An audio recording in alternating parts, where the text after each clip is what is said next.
वफ़ाक़ जी जेका गुंडागर्दी आहे हमेशह वफ़ाक़ डंडे जे ज़ोर ते नंढे सूबनि सां जेकी वेसाघातियूं कयूं आहिनि नंढे सूबनि जे वसीलनि ते कब्ज़ो कयो आहे उन्हनि जी फुलुट कई आहे हमेशह ख़ासि करे सिंध सूबे जे अवाम सां सिंध सां वफ़ाक़ जो जेको माटेली मां वारो सलूक रहियो आहे सरासर ग़लति आहे। मां सम्झां थो वफ़ाक़ जो इहो रवैयो वफ़ाक़ जी इहा पॉलिसी वफ़ाक़ खे ई नुक़सानु ॾींदी ऐं जेकॾहिं वफ़ाक़ खे को बि नुक़सानु थो थिए त उनजो ज़िम्मेवार वफ़ाक़ पाण आहे।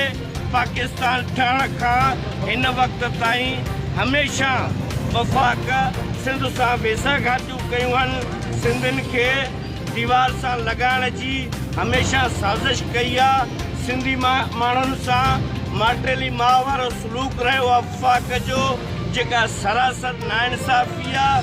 असां नथा चाहियूं सिंधी नथा चाहिनि हिन धरतीअ जा वारिस हिन धरती धणी नथा चाहिनि त वफ़ाक़ खे असांजे तरफ़ां को नुक़सानु पहुचे असांजी जिदोजहद मां वफ़ाक़ खे नुक़सानु पहुचे पर वफ़ाक़ हमेशह इन्हनि शयुनि खे नज़रअंदाज़ करे सिंध सां वेसाघातियूं पियो करे। कॾहिं सिंध जी दिलि कराची वफ़ाक़ खे हवाले करण जूं साज़िशूं करे रहियो आहे त कॾहिं सिंध जी मिल्कियत ॿेटनि खे वेकिरो करे सिंधी माण्हुनि खे नज़रअंदाज़ कयो पियो वञे बग़ैर सिंधियुनि जी इजाज़त खां बग़ैर सिंधियुनि जी इजाज़त खां बग़ैर सिंधियुनि जे वसीलनि जी फुलुट कई थी वञे उन्हनि ते कब्ज़ो कयो थो वञे उहे वेकिरो कयो था वञनि। कॾहिं सिंध में धारियाबाद कया था वञनि उहे अफ़गाननि जे रूप में हुजनि वाना वज़ीरिस्तान वारनि जे रूप में हुजनि बंगालनि जे रूप में हुजनि। जॾहिं वफ़ाक़ यानी पंजाब में सभु कुझु आहे टिनी सूबनि जी फुलुट करे वसीला पंहिंजे हवाले कया अथसि त पोइ पंजाब जा माण्हू सिंध में अची रोज़गार छो था कनि सिंधी माण्हुनि जे रोज़गार ते धाड़ो छो था आणनि। ॿिए तरफ़ सरहद जा माण्हू KPK जा उहे बि सिंध में अची सिंधी नौजवाननि जे रोज़गार ते धाड़ो हयो वेठा आहिनि। सिंध हुकूमत तरफ़ां सिंधियुनि खे नज़रअंदाज़ कयो थो वञे। सिंधी नौजवान पढ़िया लिखिया डिग्रियूं हथनि में कयूं कंदा था अचनि उन्हनि खे का बि नौकरी न आहे। जेकॾहिं प्राइवेट कंपनियुनि में जॉब आहे त उन्हनि खे बि नज़रअंदाज़ करे कढियो थो वञे। छा सिंधियुनि जी इहा ग़लती आहे त हिन वफ़ाक़ जो बुनियादु रखियो वफ़ाक़ खे जनमु ॾिनो सिंध अॼु उनजी सज़ा सिंधी भोगे रहिया आहिनि। असीं ॿुधाइण था चाहियूं वफ़ाक़ खे त इहो रवैयो दुरुस्त कोन्हे इहो रवैयो तव्हांजो घणो वक़्तु कोन हलंदो। तव्हांखे पंहिंजा ई पालतू ॻिचीअ में पइजी रहिया आहिनि जेकी तव्हां नयूं तनज़ीमुनि जे रूप में जोड़ियो पिया उहे तव्हांजे ॻिची में पवनि पिया पर जेके पुरमन धरती धणी हिन मुल्क जा हिन धरतीअ जा वारिस आहिनि तव्हां उन्हनि खे नज़रअंदाज़ पिया कयो। इहा सरासर तव्हांजी नाइंसाफ़ी आहे ज़ुल्म आहे जबर आहे। असीं साम्राजी क़ुवतुनि खे ॿुधाइण था चाहियूं त सिंधी हिन वक़्तु सुजाग थी चुका आहिनि। ही 2020 पियो हले तव्हांजी का बि बदमाशी न हलंदी। जेकॾहिं तव्हां का बि बदमाशी कंदा त उहा बदमाशी तव्हांजे ॻिची में पवंदी।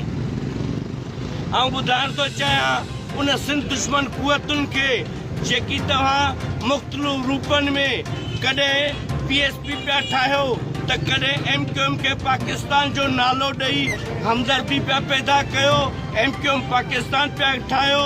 हाणे वरी MQM लंडन जा माण्हू तव्हां घुराए कराची में हिकु ॿीहर कराची जूं हालतूं ख़राब पिया कयो ऐं हिकु नओं ग्रुप तयारु पिया कयो। भली तव्हां सवें ग्रुप तयारु कयो पर असां कंहिं बि राज एजेंट मुल्क दुश्मन दहशतगर्द खे क़बूल न कंदासीं। पंहिंजे शहरनि में दहशतगर्दी करण कोन ॾींदासीं। ही कराची सिंध आहे सिंध जी दिलि आहे सिंध जा वारिस ही टोपी अजरक वारा आहिनि कराची सिंध है, कराची कंहिंजे पीउ जी जागीर न आहे त हू बम इहो केक समझी टुकड़ा करे खणी वेंदा। हा पंहिंजे दिल खे ज़रूर ख़ुशि कयो त असीं कराची वफ़ाक़ जे हवाले कंदासीं, कराची दहशतगर्दनि जे हवाले कंदासीं, पर जेसीं ताईं हिकिड़ो बि टोपी अजरक वारो धरती दानी सिंधी जीअरो आहे त अहिड़ो को बि सिंध दुश्मन मनसूबो कामयाब थियण न ॾींदो। आख़िरी दम ताईं पंहिंजी धरती पंहिंजे वसीलनि पंहिंजी क़ौम लाइ विढ़ंदो। नारे हिन वक़्तु सिंधियुनि खे पाण में मुतहद थियण जी ज़रूरत आहे। ख़ासि करे सिंध जी दिलि कराचीअ में मुतहद थियणो आहे, भली उहो कहिड़ी बि ज़ात सां हुजे, हू कहिड़ी बि तनज़ीम सां हुजे, पर जॾहिं बि सिंध परस्त इहो नारो लॻे, सिंध जे वसीलनि जी फुलट लाइ को एहतिजाज थिए त मां सम्झां थो त सॼी सिंधी क़ौम खे मुतहद थियणु घुरिजे। ही कंहिं हिकिड़े फ़र्द कंहिं हिकिड़ी तनज़ीम जो मसइलो न आहे, ही सॼी सिंधी क़ौम सिंध में रहंदड़ बलोचनि जी जो मसइलो आहे। ही गॾिजी असांखे जंग विढ़णी आहे। हिते धारिया मुतहद थी सघनि था, बंगाली मुतहद थी सघनि था, साम्राज्य मुतहद थी सघनि था, अफ़गानी मुतहद थी सघनि था, दिल्ली दखन वारा मुतहद थी सघनि था, त पोइ असां धरती दानी छो न मुतहद थियूं? धरती दानी हिक ॿिए जा वारिस छो न थियूं? असीं हिक ॿिए जा वारिस आहियूं, भली सभु इख़्तिलाफ़ पाण में हुजनि, पर मां सम्झां थो जॾहिं क़ौम जो मसइलो हुजे, धरती जो मसइलो अचे त पाण खे मुतहद थियण जी ज़रूरत आहे ऐं मुतहद थियणु घुरिजे। इन में ई असांजो फ़ाइदो आहे। धारे खे ख़बर पए त सिंधी विरहायल न आहिनि, सिंधी मुतहद आहिनि। हाणे तव्हां ॾिसो त सिंध जी मिल्कियत भेट वफ़ाक़ बग़ैर सिंध जी इजाज़त जे उहे गैर मुल्कनि खे वेकिरो करे ॾिना आहिनि। कॾहिं पहिरियां टोन ठाहे धारियुनि खे ॾिनी थी वञे त कॾहिं ज़ुल्फ़िकाराबाद जहिड़ो मनसूबो जोड़ियो थो वञे। छा इहा सिंधियुनि ख़िलाफ़ साज़िश न आहे त ॿियो छा आहे?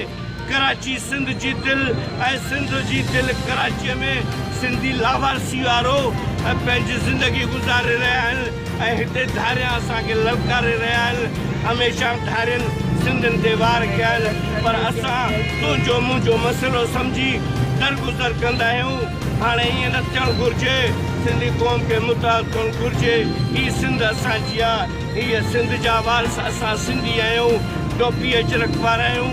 असीं उन्हनि सिंध दुश्मननि खे बि ॿुधाइण था चाहियूं त जेकॾहिं तव्हां पंहिंजे इन सिंध दुश्मननि हरकतुनि मां खां बाज़ न आया त हीअ सिंधी तव्हां जूं अखियूं कढी छॾींदा। तव्हांजे लाइ हिकु तरफ़ सिंधियुनि जे हीउ तूफ़ान साम्हूं हूंदो, ॿिए तरफ़ समुंड हूंदो। तंहिं करे तव्हां सिंध दुश्मनी छॾियो, इज़त सां वक़्तु गुज़ारियो।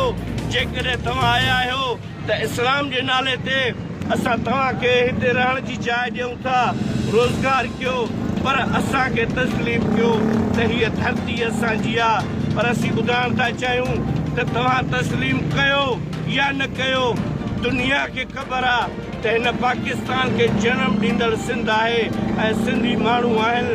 पहिरीं क़रारदाद हिन पाकिस्तान जे ठहण लाइ सिंध असेंबली पास कई हुई ऐं उन सिंधियुनि खे चयो थो वञे त तव्हां गद्दार आहियो। छा असां पंहिंजा हक़ था घुरूं त असां गद्दार आहियूं? जेकॾहिं पंहिंजा हक़ घुरणु, पंहिंजे शहरनि जी मालिकी करणु खे गद्दार चयो थो वञे त असां गद्दार ई सही आहियूं। जेकॾहिं इहा गद्दारी आहे त इहा गद्दारी कंदा रहंदासीं। इहो गुनाह आहे त इहो गुनाह कंदा रहंदासीं।